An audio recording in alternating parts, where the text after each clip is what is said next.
Okay, so make sure your supplement, when it's calcium, it has magnesium in it, but it also has K2, vitamin K2.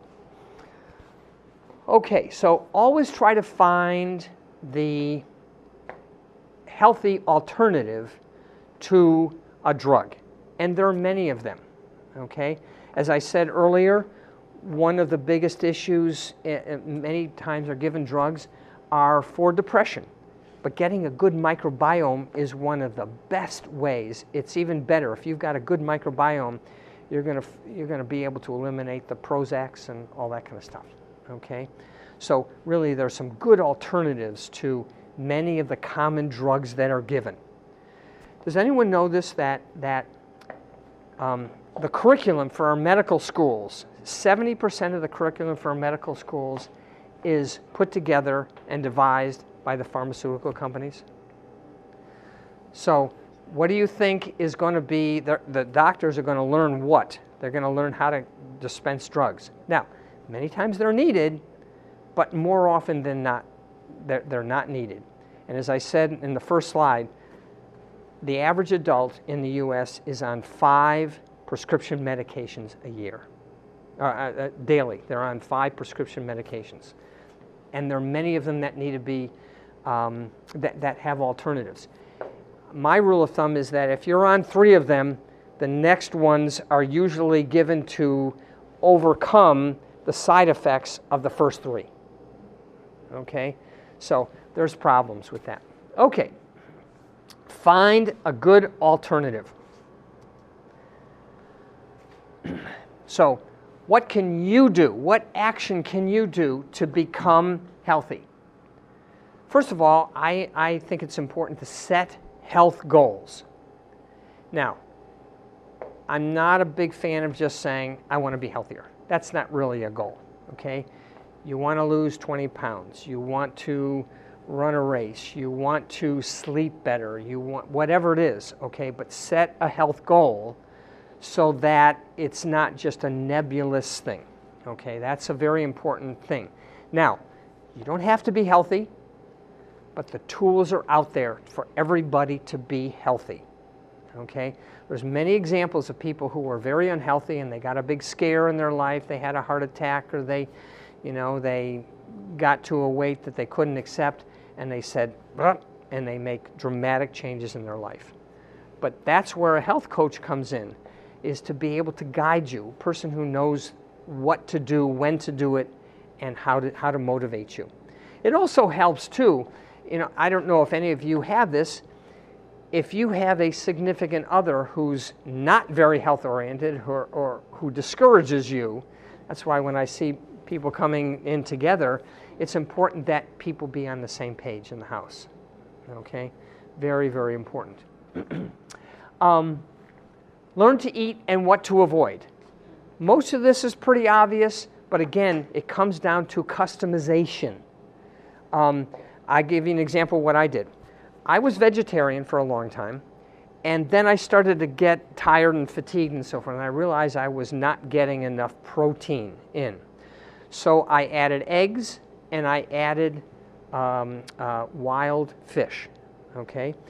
And that worked out fine. And I started doing some reading, and I said, well, maybe I better add a little bit of beef. So for about 3 months, I started to take the free-range ground beef, and after a while I realized that it was causing me indigestion, and I was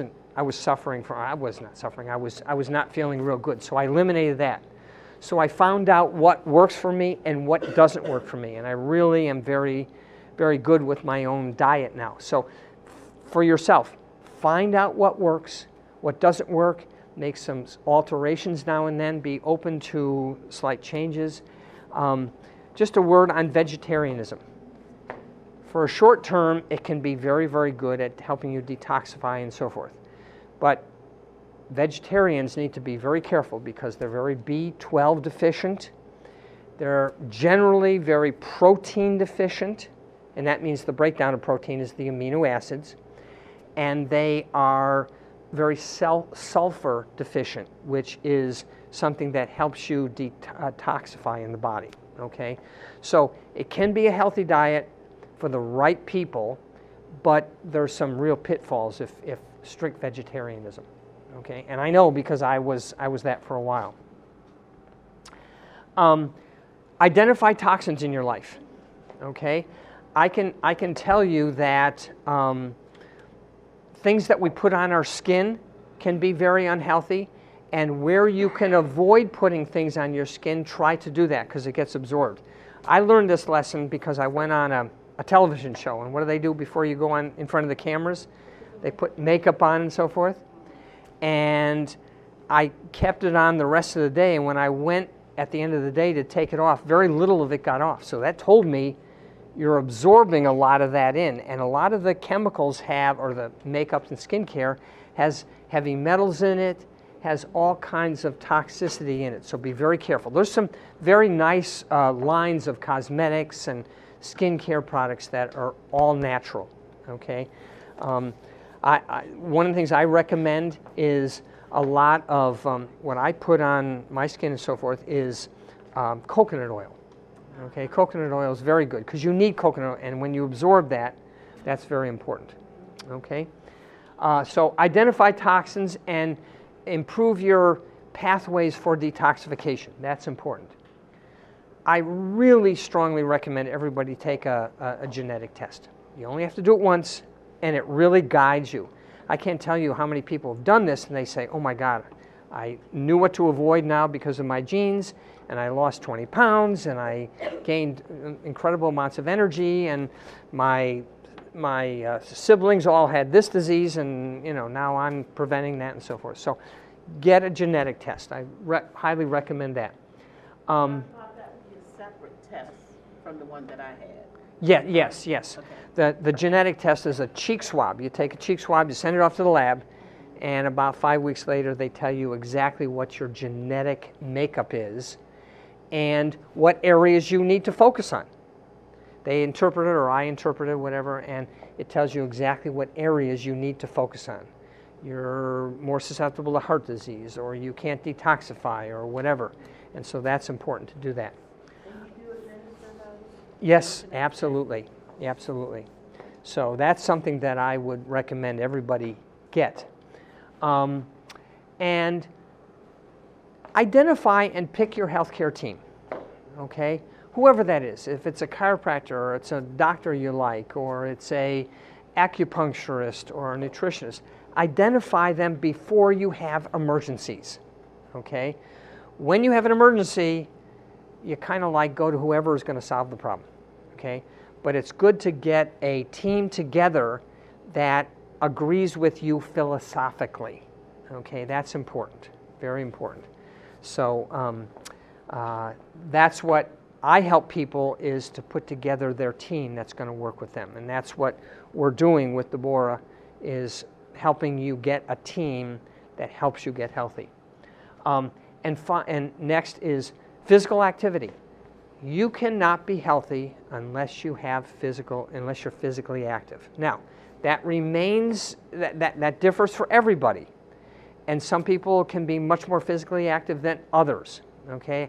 I come from a very athletic background.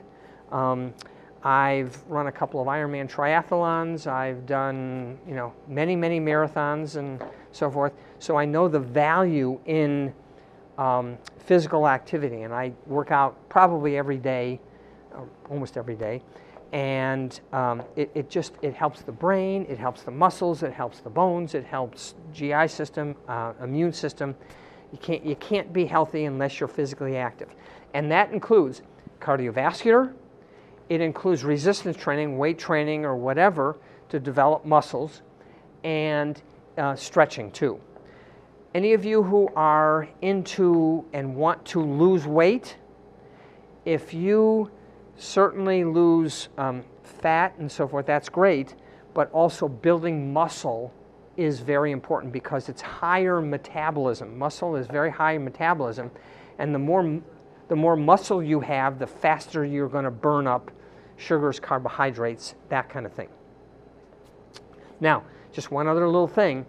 The best time to incorporate proteins and amino acids into your muscles is the half-hour window after you exercise. Say that again. The best time to incorporate into your muscles, the most effective time to incorporate proteins and their breakdown, amino acids, into the muscles is a half-hour window after you exercise. Okay? So when I finish my workouts, I come in and I have my protein drink and so forth, and that helps keep that muscle building there.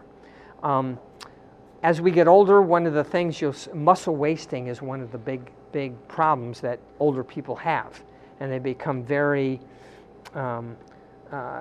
they can't move at all, and a lot of that's because of muscle wasting. And in fact, you hear a lot of older people. Who was it? Jimmy Carter. I think he's fallen 3 or 4 times in the last 6 months or whatever, and that's because the muscles are not strong enough to support your structure. Okay, so getting those proteins and amino acids into you are very, very important. What else? What else can you do? As I said, re-examine your relationships.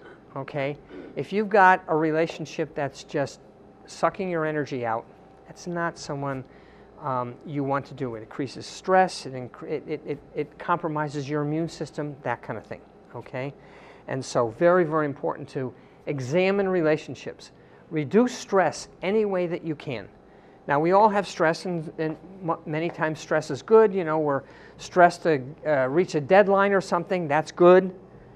But you've got to find how to reduce chronic stress, whether it's meditation or exercise or whatever. You cannot be healthy unless you have reduced your stress. And a lot of people love meditation. A lot of people love yoga, whatever it is. But find something that's good. And it's good for the mind, too. It's really, really good for the mind. So much of exercise is important because they show it increases serotonin, dopamine. It increases the brain chemistry that is very much needed. Okay, so very important to see that. And think about the very sensitive assessment tools, whether it's the Zyto we talked about, whether it's doing a blood test that people can interpret more than the average doctor does. I don't know if you know this, is that when you take a blood test and you have it's normal, or they call it WNL, within normal limits, 90 to 95% of the population is within normal limits. But do you think 90 to 95% of the population is healthy in things? So you need someone who can interpret a much narrower level of health in a blood test. Okay, very, very important to see trends that are happening. Remember, we want to pick things up very early in the disease process. You don't want to wait until you've got a full-blown illness. When something shows up abnormal on your blood test, it's very, it's more end stage. Okay. Anyone ever see that old movie called Young Frankenstein? And the guy went and says, "What brain did you get?" And he said he got the brain called abnormal. That was always funny for me. Okay, Deborah and I are working on something called Strategic Wellness Solutions. If you want a good team to help you and reduce the costs of healthcare, getting truly healthy, we will get you a membership in this, and it will help you tremendously. Okay, many times just being on your own is not going to help you get healthy. It's very hard to, unless you're really motivated, it's hard to be healthy on your own. You need team, you need support, and so forth. Okay, and on the sheet that was handed out, there are the benefits of this program, okay, as well as the benefits of life and of healthy life. So, why do you want to utilize a health coach? There are coaches for athletes, there are coaches for financial planning, there's coaches for all kinds of things, but the most important thing that you have really is your health. Because if you don't have health, you don't have much of anything. So having a health coach is really, really critical. Now, health coach may not know everything for a person, but they know where to find the answers. Okay, that's important, is to know where to find the answers, not just another drug or you're crazy or that kind of stuff. It really is important to find the answers. And here's the takeaway. The answers are there. The answers to good, optimal health are there. Don't wait until it's end stage. I mean, to reverse end stage Alzheimer's is not going to happen. To reverse, you've got 2 weeks to live because you've got stage 4 cancer. That's, very, very difficult, if not impossible, to do those things. So catch them early, find out what your weaknesses and your strengths are, and determine how to get on a healthy path. That's very, very important. Again, what's more important than your health? There's not a whole lot. Also, too, when you find a health coach, make sure they themselves are healthy. Okay? The analogy I give is, would you want to go to a financial health coach or a financial coach and they are broke, they're bankrupt? Okay? It just doesn't go. You want somebody who knows how to be healthy because they themselves are healthy. That's important.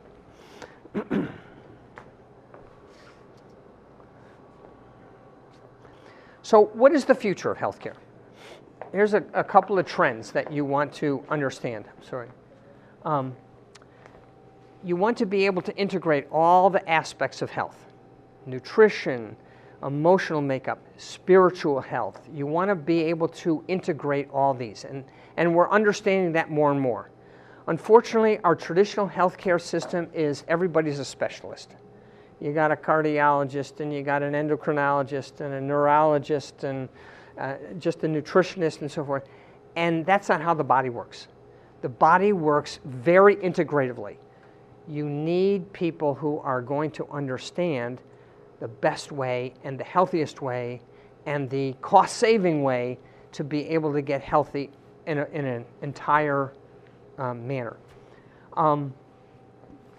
Genetic evaluations to guide treatments. This is very important.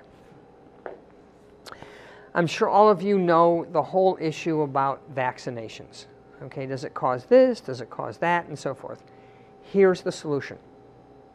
It's not to avoid vaccinations or nobody gets vaccinations. Here's the solution. A child, when they're born, if they get a genetic test, and all you need to do is swab their inner cheek, you can find out, and if the genetic test reveals that this child can't detoxify, is going to suffer from the vaccines, which the test can, then do you want to give this child vaccines that are going to hurt them very badly or have a high chance of doing that? The same thing with other treatments, is that do you want to find out what to take, what to eat, what medications you should take, what medications you can't take? The vaccine issue, they're calling that vaccinomics, okay? Nutrinomics, or pharmaceutical guidance with gene evaluation, is really the way we're going, okay? Because everyone who gets a certain prescription drug, some may react very well to it, some may not react very well with it. Okay, and so a lot of people's problems are created because they didn't react to a food or a medication well at all. Okay, prevention is going to be huge, and this is where you can take the information here and continue to be a student of healthcare and find out what works for you. Set some goals and find out what's good for you. I tell people, there's an expression I use, don't want more for your patients than they want for themselves. If they don't want to be healthy, that's fine. I don't want to work with people who do not want to be healthy, okay, because they're not going to be healthy. But people who really do want to be healthy, that's important. I work with those people. And so you've got to determine, do you really want to put the effort in, the knowledge, the time, the expenses to be healthy? I think that's probably a pretty good investment, is what to put into being healthy, okay? And keep in mind that our environment is not is not on your side, okay? The toxins and the nutrient values and so forth. So you really have to put in effort to become and to stay healthy. That's an important point. As I said, the knowledge is there, the research is there to live to 120 plus healthy years. What good does it, if you live to 120 and you're a physical mess for the last 30 years? That's not what we want to be. We want to be healthy. And so the knowledge is there. You can do it to be healthy, okay? And reducing liability so that people can do things that are more acceptable, that's important. And also the last one is the insurance is not caught up with what can be done. They cover basic things and they don't cover other things. So insurance companies need to cover prevention, need to cover more natural things. They now cover chiropractic and so forth, but insurance plans need to be more revolutionary. And I work a lot with corporate wellness, companies, organizations, to get them healthy so that they are more productive. What I'm looking for is an insurance company that can help tie a corporate wellness program to their insurance premiums, because they use much less insurance when you've got a whole workforce that's very healthy. Okay? So that is the future of health care.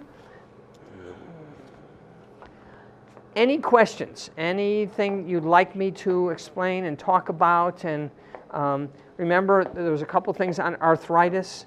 Arthritis is basically inflammation. Okay?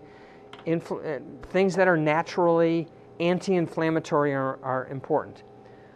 I'm sorry? To eat if you have arthritis. I'm sorry? Foods that would be very effective when you eat having arthritis. If somebody said to me, don't eat tomatoes or green bell peppers or cucumbers or onions. Nightshades are, and that's the tomatoes and so forth, can be pro-inflammatory. One of the things that I do is I put together my drink every night, and one of the things I do is I slice off turmeric and put that in, and ginger. And that's very good in the water that I'm drinking. It soaks overnight, and I drink that. So I reduce inflammation greatly. But yes, there's a lot of things that can reduce inflammation. And anything that ends in itis, bronchitis, arthritis, those kind of things, those are inflammatory conditions. And you want to reduce inflammation in your body, okay, so that you don't get chronic illness. So reducing inflammation is very, very critical to be able to do that. One of the things that is very, very pro-inflammatory is weight, extra, fat cells and so forth. They produce so much inflammation in the body, okay? So that's good. Losing weight is going to help you reduce inflammation in the body. There are so many people that I see that are very, very overweight, and they all have, knee replacements, or they have to get hip replacements, or that kind of stuff. They're walking around with a cane because their joints can't take it, and they have so much inflammation. Okay, so that's important. Yes? Dr. Bob, can you recommend some of the best protein products or protein drinks that would be best for us, that would have all of the necessary minerals and nutrients in it? Whey protein is generally very good, but a lot of people don't do well with whey. Whey's spelled W-H-E-Y. I have a product that I use called Perfect Aminos, and it has the very absorbable amino acids in it that are the most that are usually the most deficient. Okay, but there's a lot of good ones. I'm a little concerned that some of the weightlifters and some of the bodybuilders and so forth take so much protein that what's the organ that really suffers when you have a lot of protein and thus a lot of nitrogen? liver does, but the kidneys are just beat up when you have just excessive amounts of protein. So it's important to get enough. It's hard for me to recommend brands and so forth. I use what comes out of the Zyto evaluation. I have vetted about 6 or 7 companies that products are recommended based on the person's results. And the products that I use and vet are very highly effective, not only on a biochemical basis, but on an energetic basis. But to give you brands of protein, that's hard. I can test you individually if you want what's good and what's not good. I have ways to test people individually whether this product is going to work for you or this one or whatever. So I will be very happy to do that. How about giving us a list of foods that we should avoid? Okay. That's a very good, useful topic, is generally reduce the carbohydrates and the sugars. Now, I recommend everybody go to the internet and look up the many names of sugars, for sugars. There's about 50 to 60 names for sugars. Maltose, dextrose, high fructose corn syrup, and look on your labels and avoid them. Another nice guideline is when you go to the store, does everyone know how groceries are oriented? Around the periphery is generally the good foods, the vegetables, the fruits, the meats, and so forth. You want to try to eat more of the things that don't have labels than the things that have labels with all the chemicals and stuff that are preservatives and so forth that are thrown in there. That's a kind of a general rule of thumb. I would avoid processed foods where you can. Nuts, berries are very, very good. Fruits and vegetables are just, so important. Now, here's another thing is, organic, as we all know, is a little bit more expensive, okay? But here's a general rule of thumb. There's some foods that need to be organic because they have lots of pesticides like strawberries and apples and berries and that kind of stuff. And there's some that don't need to be organic. You can get it and it doesn't have all the stuff. The things that have a very thick skin, like bananas, like avocados and so forth, can be taken that don't have to be organic. Watermelon, yes. Watermelon's actually a superfood. It's very, very good. Watermelon's very good, yep. So that's the way. But again, I can't overemphasize a digestive enzyme with what you're eating. It's just, you're not, I don't know how old you are, but. So everybody in this room does need to be on digestive enzymes, okay? And there's one other topic in that, but go ahead, I'll answer your question. There's a lot of, the latest trend is on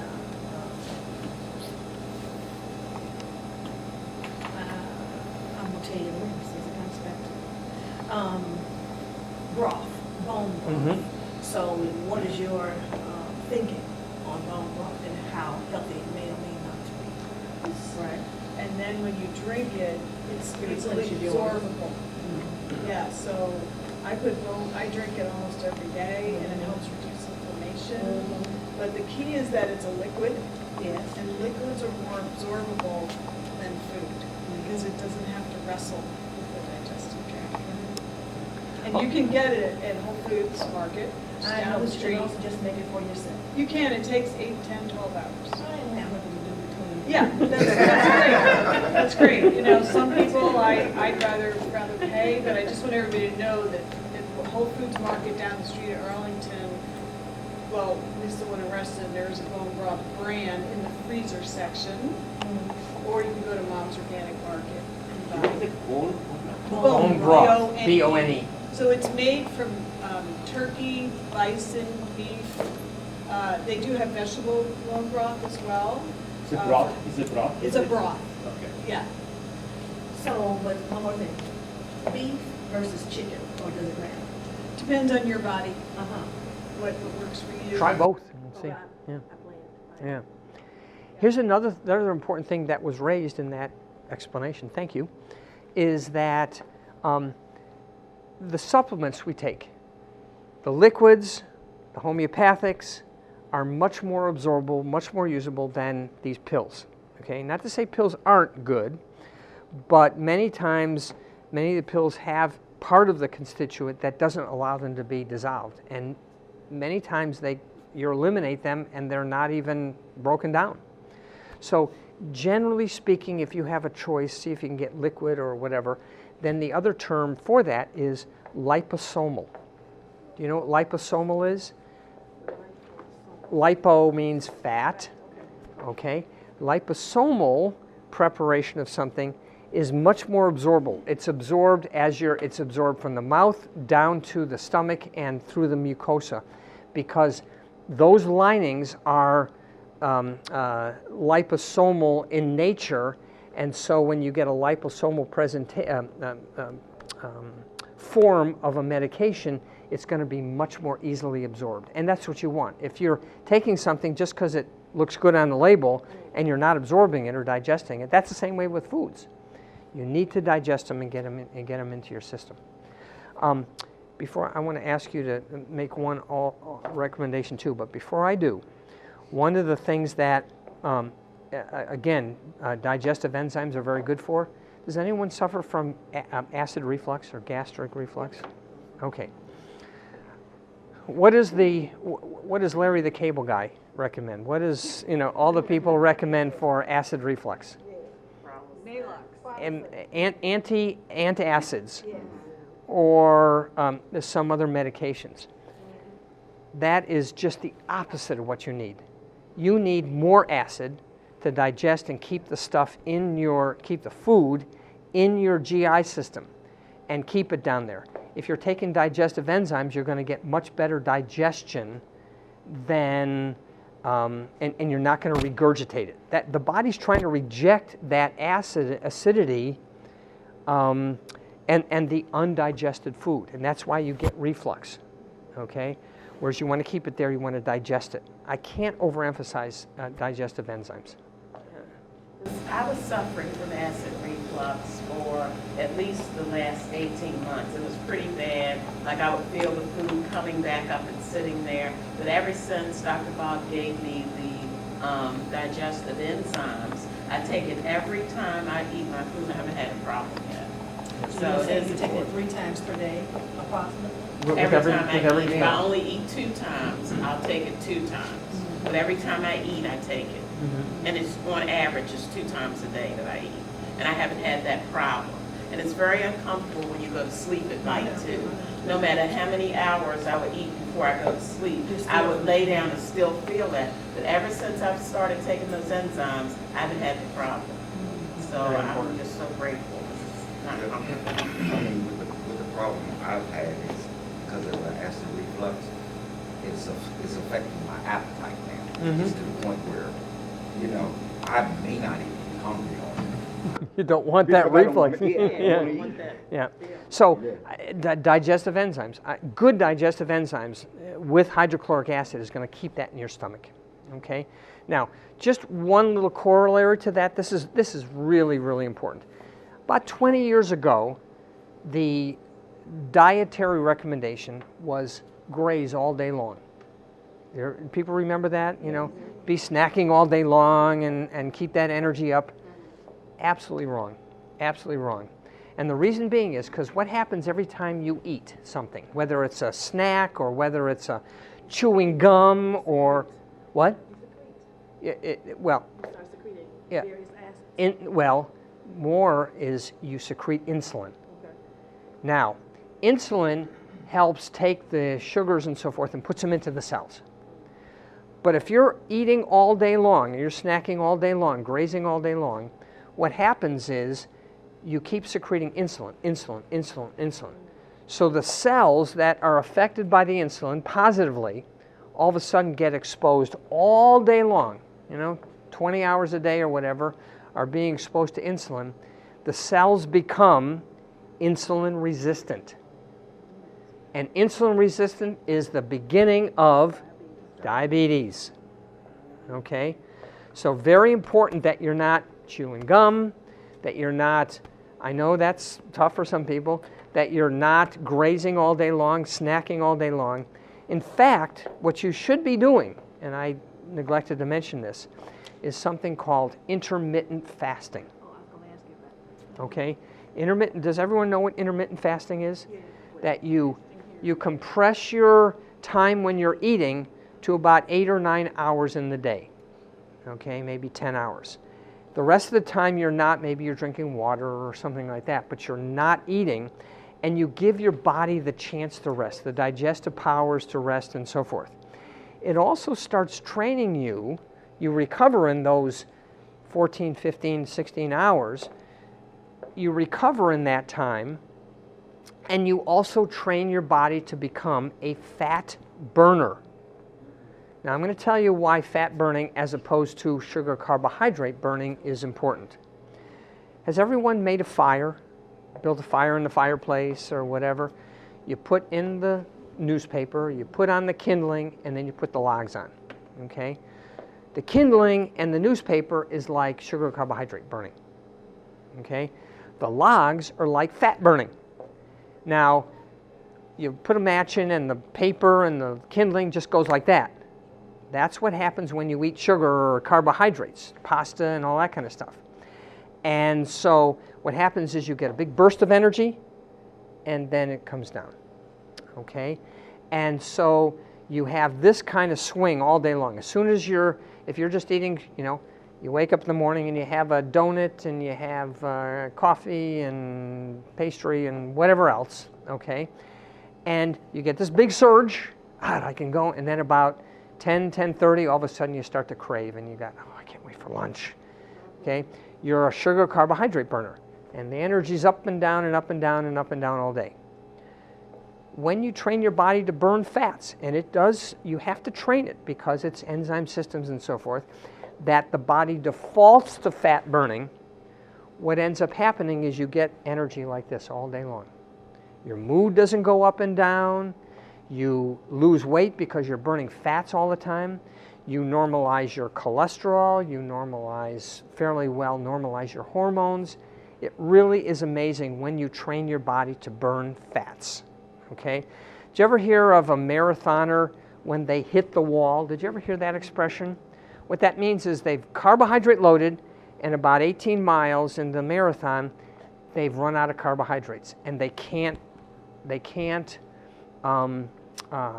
convert over to fat metabolism. Okay, you are much healthier if you are a fat metabolizer. There's a book. If any of you want to get this book, it's called Fat for Fuel, and it's by Dr. Mercola, Mercola. Very good book to learn how to become a fat burner. Rather than intermittent fasting, what about if you, let's say, fast once or twice a month on the weekend? So let's say Friday you decide, okay, so Saturday and Sunday, and then I start back on Monday to eat it. Some people can do that. Some people can't. I'm a little intimidated by going 3 days without eating or 2 days. I personally am, so I know that, but by intermittent fasting, and what I'll do, this is what I do, and because I'm there in the morning. We come from the same complex where we go and I see Asuk quite regularly in the workout room. Who's that skinny guy? Anyways, I'll stop eating about 8:30, and I don't eat anything in the morning. I'll have some water and maybe a little lemon juice or whatever in the morning. Then I go work out. And if you've burned up all your sugar carbohydrates and you go to work, then you go to work out, what do you think the only source of fuel in your body is? It's fat. So you're now training your body to burn fat. Not everybody can do that. So, but that'll get you healthy once you can kind of slowly convert into that kind of metabolism. Okay? I'll see you there. Yes? Two questions. When you talked about recommending magnesium and calcium, do you have a certain level of milligrams that someone should take a day? And then the second question is, what do you think about CBD oil and the impact on the body? First of all, just saying everybody needs 40 milligrams of this or 200 milligrams of that, it's very tough. It depends so much on person to person. And usually when you see the labels, what is the group that tells you how much, not the FDA, it's the, or what's the, well, whatever they say, everybody should have this amount. They're so low. Those values are very, very low. RDA, okay. Those values are very, very low, and they're not indicative of what every individual person needs, okay. Many of the supplements need to be much higher than that, okay. I'd be very careful about overdoing the calcium, but magnesium you're not going to overdo, okay. Now your second question is on CBD oil. Does everyone know what CBD is? Okay. It's basically marijuana without the psychotropic part of it, okay? And the immediate research is very, very good on it, okay? And the number of companies that are making it now is just exploding. I went to the Natural Products Expo up in Baltimore this fall, and it's almost like a third of the booths were CBD distributors, okay? And it's good for anxiety. The main reason why CBD oil there is for seizures, okay? And it has some great results with that. It's good for anxiety. It's good for a lot of things. Again, it would be something I would suggest trying to see on yourself. How does it work? It's not going to be bad because it's not the psychotropic part of it, okay? Okay. I use the CBD oil for upset stomach, when my stomach's upset, and it works for me. That's great. Plus digestive enzyme.